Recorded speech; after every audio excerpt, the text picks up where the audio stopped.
It was ruthless, brutal and extremely violent.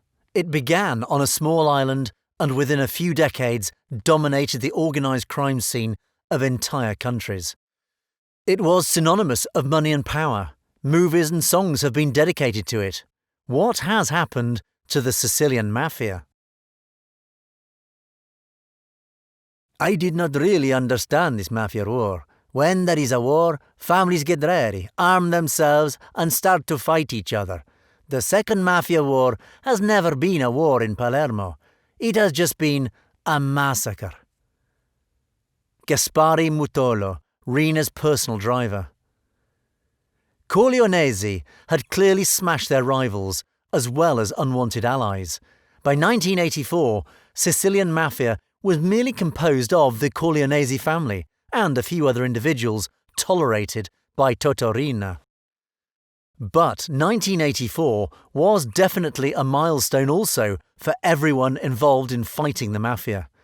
Not only Tommaso Buscetta decided to reveal precious secrets of the mafia to the judicial authorities, but also two crucial and brilliant characters decided to join forces with the anti-mafia pool against Corleonesi: Giovanni Falcone and Paolo Borsellino. After being deported from Brazil to Palermo, Buscetta agreed to meet up with Falcone with the intent of helping the prosecutor to reconstruct events and circumstances unknown to everyone external to mafia. During this period, Falcone relentlessly compiled thousands of documents with names, connections, proven facts and evidence to be used in a maxi trial against Corleonesi. Finally, the Tribunal of Palermo could rely on evidence and witnesses, and overall, mafia was no longer a mythological entity. Buscetta's statements also helped American prosecutors to investigate and bring to justice several mafiosi overseas. A massive operation conducted in New York City, so-called Pizza Connection, shut down operations of the largest heroin trade involving Sicily, North America and Afghanistan.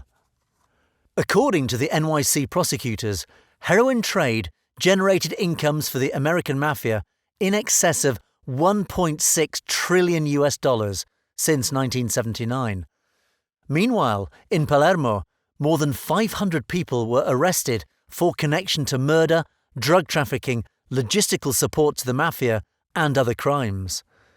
The maxi trial commenced in February 1986 and was held in an underground, reinforced and highly protected courthouse constructed in the compound of the largest prison of Palermo. It lasted for 22 months, and in December 1987 a sentence was released: 2,665 years of imprisonment in aggregate to the 475 defendants, who included the whole Corleonesi clan, despite several of them being on the run, including Toto Riina, Bernardo Provenzano, Leoluccia Bagarella. For the first time, the wall of immunity of mafia was breached. Several mafiosi were sentenced to life imprisonment. However, mafia power was only dented, and mafia's infiltrations within Italian institutions was still powerful. Falcone was denied a job as chief prosecutor in Palermo, and after as chief of anti-mafia commission. Instead, he was demoted to small or insignificant matters. It was in those years that he decided to secretly support another prosecutor beyond the Atlantic Ocean in his personal fight against organised crime in New York City, a young but yet determined Rudolph Giuliani. Killings broke out with even more violence after the sentence of the maxi trials. Businessmen, colluded politicians and members of anti-mafia pool were murdered as a form of revenge for the harsh and unexpected life imprisonment of hundreds of mafiosi. But the most shocking event was still to come.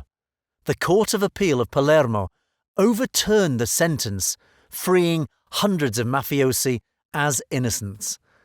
The tentacles of mafia were too long, and the name of Riina was enough to terrorize any judge or witness. In 1991, Falcone accepted to be transferred to Rome inside an office of the Ministry of Justice after having found out that Mafia had already tried to kill him on at least one occasion with the alleged assistance of the Italian deep state or secret services. This transfer and the acceptance of a minor role, which has been seen by many as a sign of weakness, was in reality a great opportunity to resume the fight against Mafia from a different angle.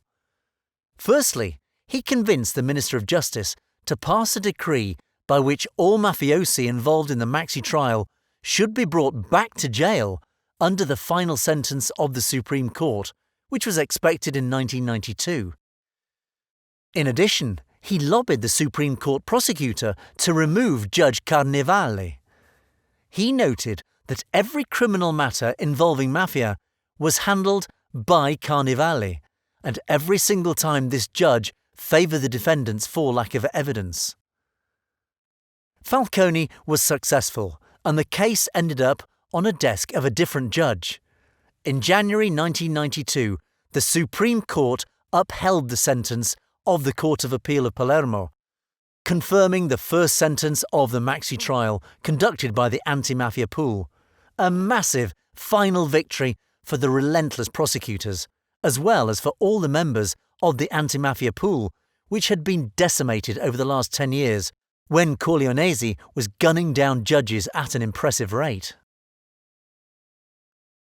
For Riina, Provenzano and the other Corleonesi affiliates, it was game over. Those who were already in jail commenced to vacillate and request special protection in exchange of information.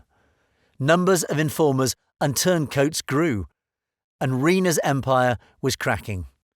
The reaction, once again, was brutal and full of rage. Salvatore Riina, the man in politics who helped Corleonesi family to build its empire, was murdered by the same people who he used to call friends.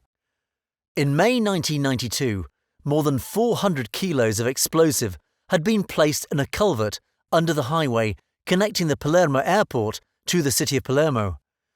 In the afternoon of the 23rd of May, a massive detonation exploded when two cars were approaching.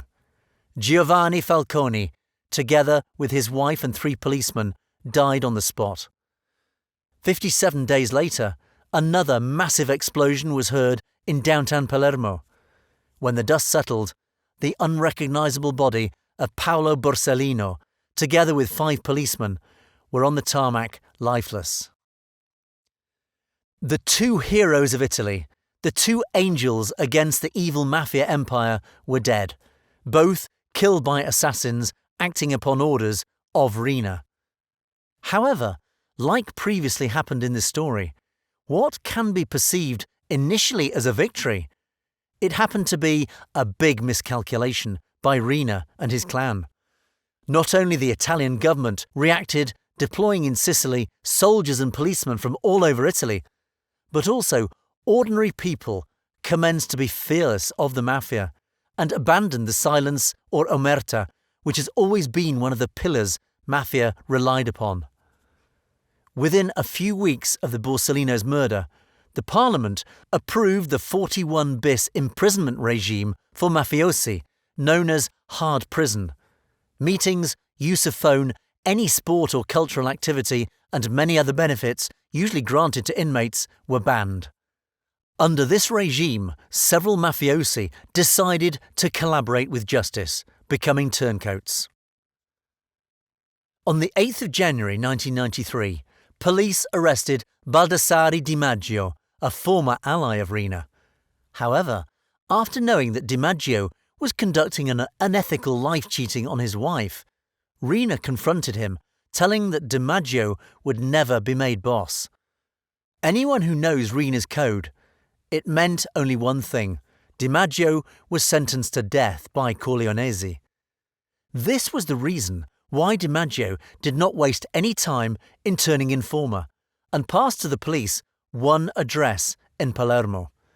A few days later, several police cars were hidden outside a villa in Palermo. When the gates opened and a car came out, the police immediately proceeded to arrest the driver and, overall, the passenger. After 23 years, Salvatore Riina was captured and in the hands of the Italian police. Following the arrest of Riina, the head of Corleonesi had been taken by Bagarella first, arrested in 1995, and Bernardo Provenzano afterwards. Provenzano, arrested in 2006, had halted all the bloodshed, and he had been described by Riina as a weak and inferior boss. We decided to end our story here, since most of the events which happened afterwards are still unclear, and the relationship between part of the Italian politicians and mafia will never be fully clarified. A lot of speculation is still ongoing, and it's not our intent to report facts or events which belong to the world of conspiracy theory. According to the experts, one of the reasons why the Sicilian Mafia is no longer so active and powerful is due to the senseless campaign carried out by Riina against his rivals and the state. At the end of the Second Mafia War, there was only one faction represented in the commission. All other clans, regardless if friends or rivals of Corleonesi family, were crushed. Following the arrests of the Corleonesi's leaders, Sicilian Mafia appears to be leaderless and beheaded. Some examples can easily represent the situation.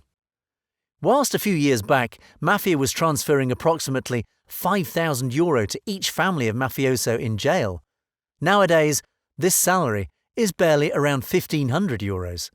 Again, according to research conducted by the University of Milan, Mafia generated income of $1.5 billion in 2007, while each year during the 1990s, the Mafia's income was in excess of $3 billion in the real estate speculation alone in Palermo. Sicilian Mafia is unanimously recognised as the third most powerful and profitable mafia in Italy after 'Ndrangheta and Camorra. Only a few years back, all other criminal organisations combined looked like small petty thieves compared to the heroin trafficking of the Sicilian Mafia. Mafia's brutal reputation has been dented as well, despite the fact Matteo Messina Denaro remains on top of the wanted list of Italian police, arguably the successor of Riina. According to many wiretappings, several other bosses are making fun of him and criticising his way of handling matters. These jokes would have never been tolerated during Riina's time, and nobody would have even considered to criticise Corleonesi's actions. You know already what we ask to do: subscribe, like and so on. But for once, we prefer to focus your attention on what we deem honourable, paying one more time the necessary tribute to the real heroes of this story.